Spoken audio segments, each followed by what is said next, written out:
Investor Connect podcast program. This is Hall T. Martin. I'm the host of the show, in which we interview angel investors, venture capital, private equity, family offices, and many other investor groups for startups and growth companies. I hope you enjoy this episode. Thank you for joining us. So hello, this is Hall Martin with Investor Connect. Today we're here with Vinay Singh of Fireside Ventures. Vinay, thank you for joining us. Yeah, thank you for having me over, and thank you for being flexible with your time, as I mentioned. Great. So what was your background before investing in early stage companies? What did you do before this? So it's a bit tied in with the story of why I co-founded Fireside Ventures. So I started life with Unilever and spent about a decade there. And at Unilever, I was running a bunch of categories and brands.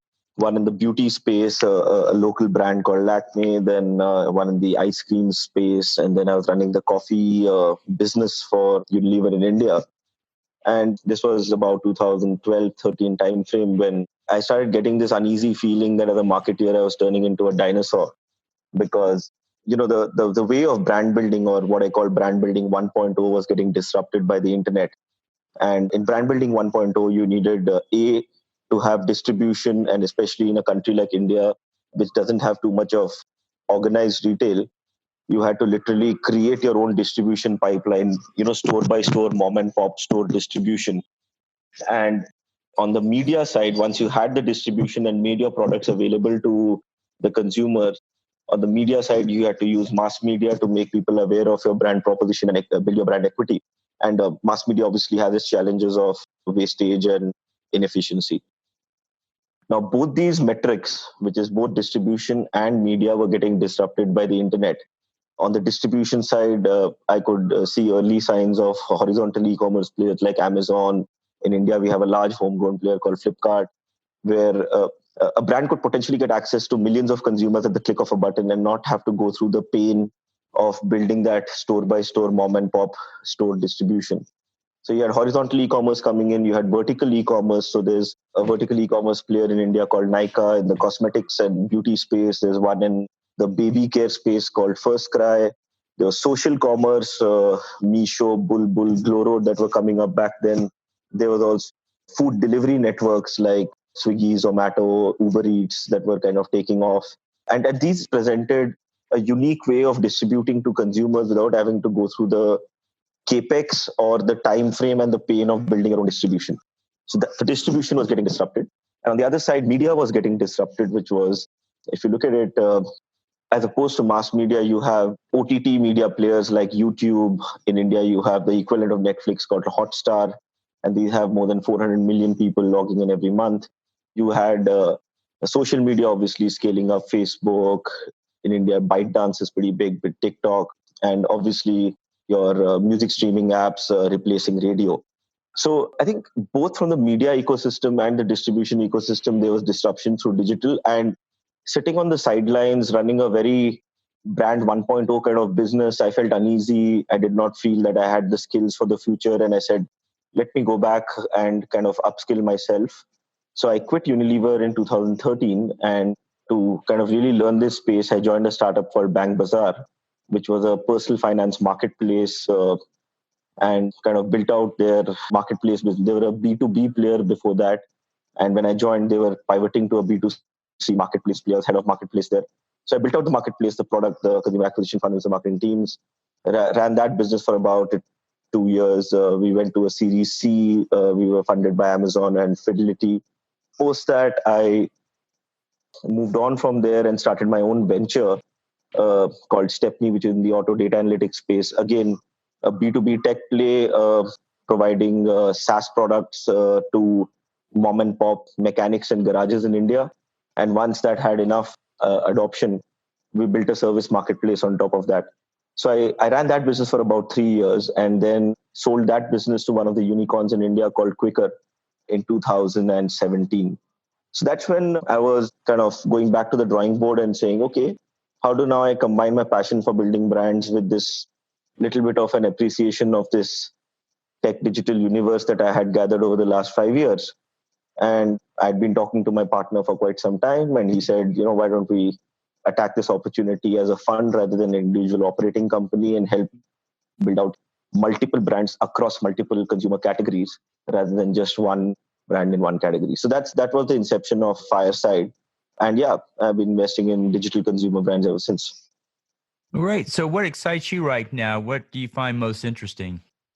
So I think the billions of dollars that are going into building out this digital infrastructure is literally creating it's almost creating like the foundation or the bedrock on top of which these digital brands can get created.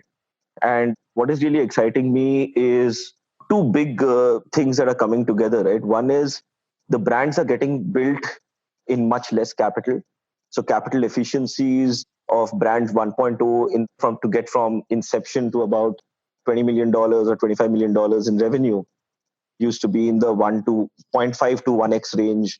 Today, we are seeing capital efficiencies of 3 to 3.5x. And in terms of time frames as well, so brands 1.0 would take about 5 to 7 years to get their first $20 to $25 million, whereas brands 2.0 or digital brands are doing the same thing in 18 to 24 months. So I think that is the really exciting piece for me. Entrepreneurs obviously see opportunities ahead of investors. So we are seeing very exciting entrepreneurs, second time, third time serial entrepreneurs. We are seeing professionals coming out of their companies and building very exciting brand narratives. So, just the sheer volume and number of entrepreneurs in this space and the quality of the entrepreneurs is really exciting. And the third thing is that this whole digital infrastructure that's getting built is one big trend. But the second big trend, which kind of like really surprised me, was that this whole millennial and Gen Z population, which it's about 65% of India's population, we're a very young country, is is actually looking for new brand stories. So they have not been brought up in the standard staple diet of mass media. So it's complete disinterpretation of media. Today, what used to be a one screen home is a five screen home now. Everybody's watching whatever they want on their tabs and their laptops and their phones, and therefore they have very different habits and attitudes as compared to the last generation, and therefore they're looking for fresh stories, they're looking for new brand narratives. And I think that combination of this new millennial and Gen Z consumer who are looking for new brand stories with the access that the digital infrastructure provides and combined with these high quality entrepreneurs, I think that combination is what really makes it a very exciting time to build brands, especially in India. Well, it's a great time for building brands across the world. It's a great new market coming in with the millennials and so forth. So, what's your advice for people investing in this new sector? What would you advise them to do before they write that first check? I think a couple of things. One is, and I'm going to talk specifically about consumer brands, right? I think the first thing is always look at it consumer backwards, any kind of problem or any kind of category you're looking at.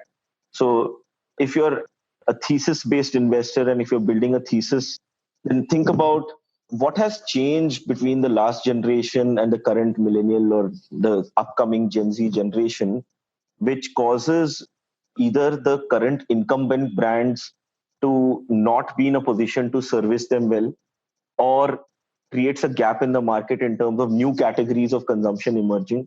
I think that is the most fundamental question to ask oneself. If you are an opportunistic investor and are just kind of evaluating a startup that has come to you, again, think of it from this first principle, saying, why does this brand or this product in this category make sense? Why can't the incumbent do it? Or why, if it's a new category that's getting created, why is this the right time for this new category to get created? I think that would be one question I always ask myself. And then obviously it's the fundamentals of the product itself, as in once the consumer buys the product, why would she come back to buy it again? Or why would it be viral enough for her to recommend it to her friends and family, etc.?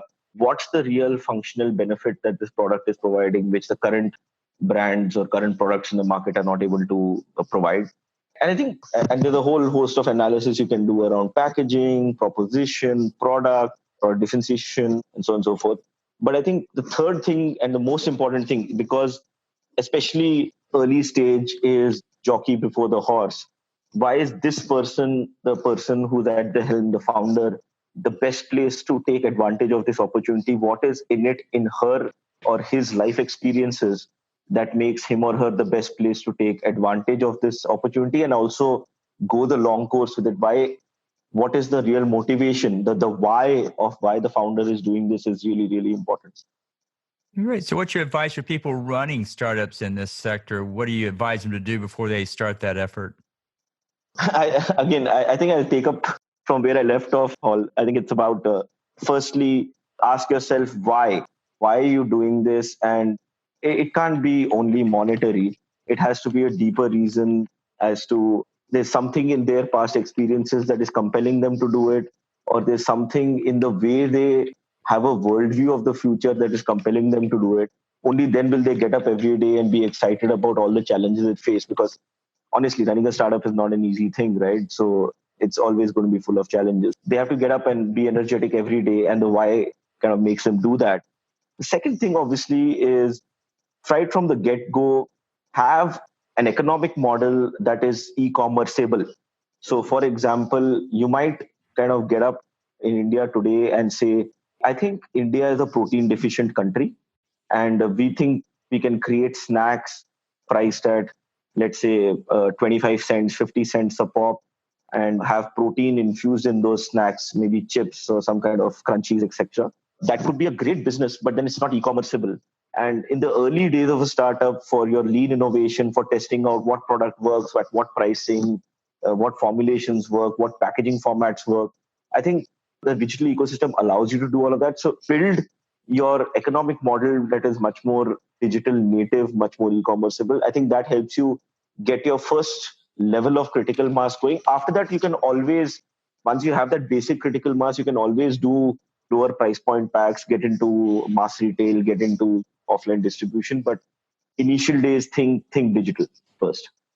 Well, great. Let's talk about the state of investing in this sector. You talked about the generational shift and about the incoming technology, but what changes do you see coming up in the next 5 years? Great question. I think we will learn as we go along, Hall. So Absolutely. I wish I was Nostradamus. I would give my arm and leg for it. But I think there are a couple of things that definitely we see evolving. One, I think, especially in India, the reality of the matter is that a large portion of the population is, the way I put it, semi-educated. So while they're literate, they understand languages, etc., but they're not very comfortable with the written word. So I think a lot of the interactions that consumers will have with the internet in India will be through voice and through video, and it will be in languages which are more regional or vernacular. So the three V's, which is voice, video, and vernacular, is an emerging trend. And if brands can kind of tweak their user interfaces to match this evolving trend, I think they can access a much larger market. So just let me give you a case in point, right? Typical D2C brands, especially in the US, you have a great website, you have great social media handles, people are comfortable clicking, coming to your website and buying your stuff off the website. I think in India, it will be great social media handles. So people will be on maybe TikTok or on YouTube, see a video, and then order Google Home or Alexa to finish the transaction through voice in a vernacular language. So I think the user journeys would be very different from what we have seen thus far in D2C. And I think brands that can mold themselves in that fashion will access a much larger market than just kind of creaming the surface. The second thing is, I think it's an exciting time to build brands. So if you look at typical brand 1.0 again, you produce a lot of stock in mass. So let's say a category like skin creams, you produce a lot of skin creams, and you have maybe three variants, one for dry skin, one for oily skin, one for normal skin. And then you place that product in multiple outlets and let consumers kind of buy it from there. But let's say if I had oily skin with acne or dry skin with pimples, there's no solution, one solution for me in the market. I have to buy multiple things to solve that for me. But with D2C, I can actually mass produce on demand. So mass customize the solution for you and deliver it to you. So this whole personalization, customization. So you, for example, we're seeing a lot of startups coming out where they using vision technology, using image processing, they're able to diagnose, let's say, your skin issues or your hair issues with a very high degree of accuracy, and then kind of at the back end create customized products for you and ship them out directly to you. Or with vision and image processing, kind of take your body measurements and then create apparel that's exactly suited to your needs. So I think a lot of more customization, personalization is going to come through. I think the third thing that's going to happen pretty rapidly is basically the use of new found science and new ingredients. So, for example, alternate to dairy, alternate to protein, in sense that alternate meats. You guys have great success stories in the US in terms of companies like Impossible Burger and Beyond Meat, etc. I think the equivalence of that, and how do you kind of manifest that in India, especially India being a protein deficient country. I think superfoods, those are themes that I see really evolving. Well, let's talk about your fund for a moment. What's your investment thesis for it, and what's your criteria for looking at startups? So I think my criteria to work with startups, so we come in very early. So we don't do pre-revenue deals. And that's more of a philosophy rather than commercial consideration. So my philosophy is that if an entrepreneur is really committed to her idea or his idea, then they would have already gone and executed and been in the market. So it doesn't matter what revenue stage size they are in. Very early is fine as well, but at least they should have had the conviction to put something out in the market and be ready to get real consumer and market feedback. So we come in really early, and what we do is work with the startups, help them define product market fit, etc. And for the companies that are able to get through that bar, then we kind of put in a Series A check of $3 to $5 million and then work with them to take them to the next level. In terms of, well, your question was about our strategy. You also touched upon the thesis topic. Like I said, I think we are looking at consumer brands that cater to the millennial audiences. And within that, the other cut that we look at is saying, is this digital first? So I think those are the two criteria that are really important for us. Great. Do you have a particular portfolio startup that fit that thesis well you can talk about? Yeah, absolutely. So for example, if you look at 7 to 8 years back, smartphones were not very ubiquitous. And now, obviously, there are about 300 million users of smartphones in India. Now, once you have a smartphone, it becomes like the center of your entertainment life, right? So you require a lot of gadgets around the smartphone to enhance your experience with the smartphone. So I'm talking headphones, earphones, Bluetooth speakers, etc. Now, that wasn't a very big market about 7 years ago. But now and going forward, this is going to be huge because literally everybody wants to watch their own programs on their own mobile phone. So there's a company of ours called Boat, which makes headphones, earphones, etc. And they've done some kind of fundamental work on the design of the sound drivers in these audio devices, which suit Indian music, which is more percussion based versus Western music, which is more string instrument based. And they've worked with the Bollywood sound engineers, etc., to do that. Now, this startup 7 years ago would have been a little too early, but they started about 3 years ago and caught the market at the right time and have grown phenomenally well. Another example is of late, there's a mushrooming of gyms, marathons, cyclothons, triathlon events, etc. in India. And a lot of the millennials are looking to get fitter and take care of their bodies. So there's a whole movement towards more healthy and active lifestyles. And we have a company in our portfolio called Yoga Bars. Now, this was a category that did not exist 5 years back. They make energy bars and protein bars. And now, just because the whole millennial trend is towards more healthy, active lifestyles, this is a category that came out of nowhere and has become a $several billion category. So again, 5 to 7 years ago would not have been a category that would have mattered, but now is a very important category to have. Another twist to this whole question. These are two examples of brands that came in when the category became relevant or new category became relevant to the consumer. Now let's talk about a very old category, right? So infant care. I mean, obviously you have specialized personal care products for infant care, and these have been around for a very long time in India and globally as well. So Johnson and Johnson, Kiko, Mimi, they're massive brands globally that cater to this market. But there's a brand in our portfolio called Mama Earth, which is in the baby care space.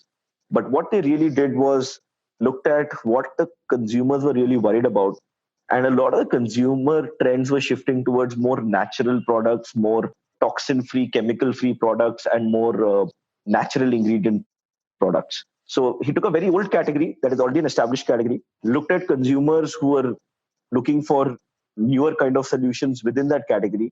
So not really creating a new category. He's selling the same old shampoos and lotions and body washes and powders, etc., but all chemical free, all toxin free certified. All of these are digital native brands. So those would be examples of how we kind of analyze either new categories that are relevant to consumers or older new brand stories within older categories that appeal to consumers.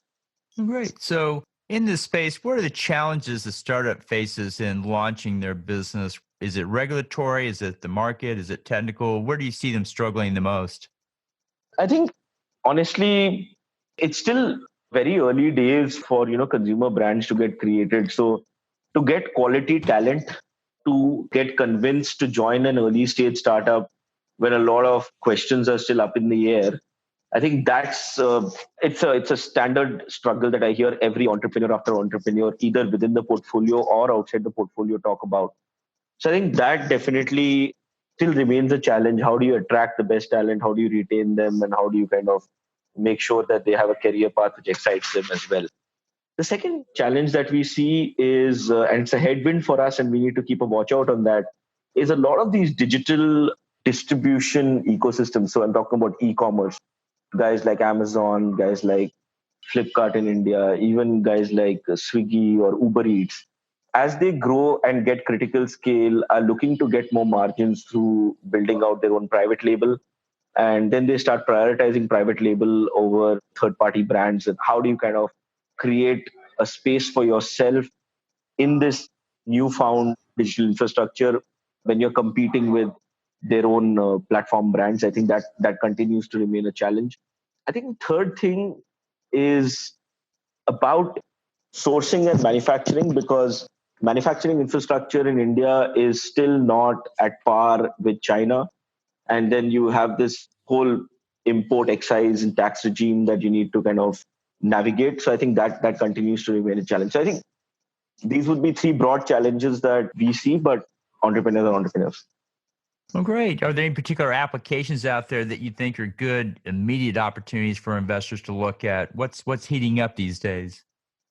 I think beauty and personal care is definitely something that's coming of age. So if you look at digital disruption and how it impacts categories of consumption, and this is a narrative that plays out globally, whether you look at Western Europe, US, China, Southeast Asia, and I think it's a very similar narrative in India. And the first categories to get disrupted are electronics, right? The mobile phones, laptops, so on and so forth. The second category to get disrupted is fashion, apparel, accessories, footwear, clothes, etc. So the fourth category after that to go is grocery, then it's fresh, and then home and interiors. So I think where we are in our kind of journey in terms of stage of evolution as a country, I think we are hitting that sweet spot where in the next 1 or 2 years we'll see a barrage of new beauty and personal care brands come out of the woodwork and create large brand spaces for themselves. So I think that continues to be an exciting space. I think beyond beauty, like I said, the food space, the way people are consuming food is changing very, very rapidly. India is moving from I will always cook my food at home to I'm okay eating out on a regular basis, on a weekly basis, regularly. So there are a lot of cloud kitchen concepts that are coming out. I think within food as well, they're very concerned about what they're eating because they're spending so much time keeping themselves healthy and active.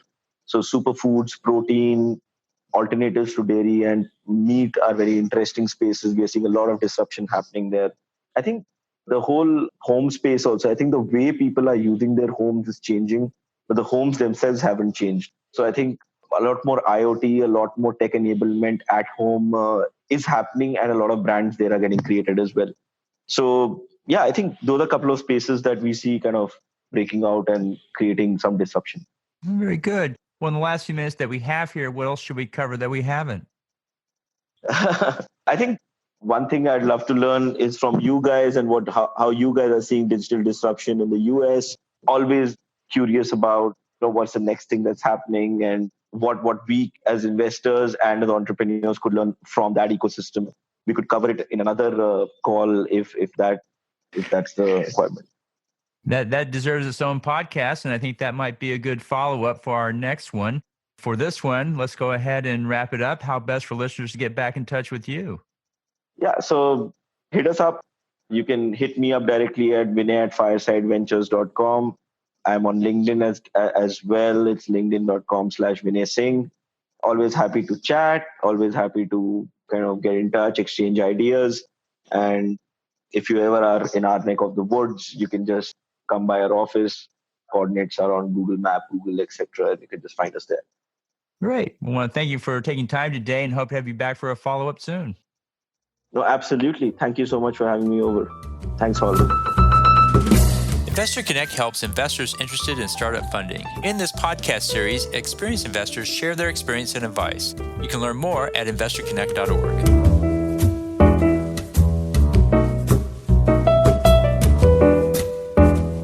T. Martin is the director of Investor Connect, which is a 501c3 nonprofit dedicated to the education of investors for early-stage funding. All opinions expressed by Hall and podcast guests are solely their own opinions and do not reflect the opinion of Investor Connect. This podcast is for informational purposes only and should not be relied upon as a basis for investment decisions.